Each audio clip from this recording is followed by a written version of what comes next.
critically important. Can you repeat what you just said, please?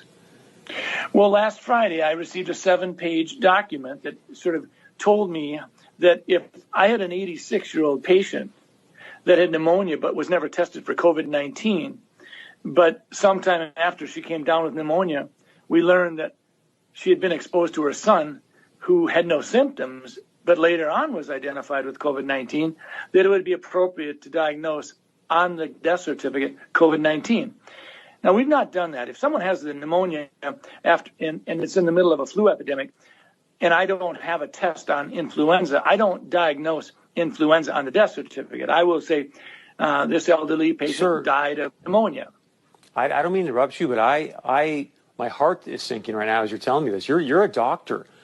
Why in the world would they be sending you out information to fill out death certificates, whether the person's been diagnosed with COVID-19 or not, but then to say in the death certificate this person's death was caused by COVID-19? That does not sound right to me.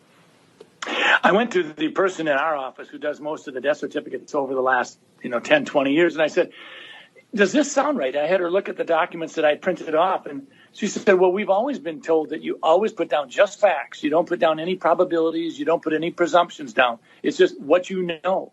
And so this is concerning. And it actually gets to your point, Chris.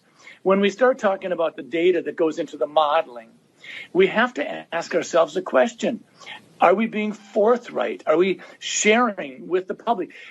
Minnesota, North Dakota, we don't need to be having it sugar-coated. We want to know what's going into your modeling.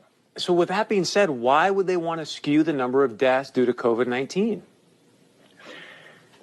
Well, fear is a great way to control people. And fear is a great way to control people. And fear is a great way to control people. And I worry about that. I worry that sometimes we're so darn interested in just jazzing up the fear factor.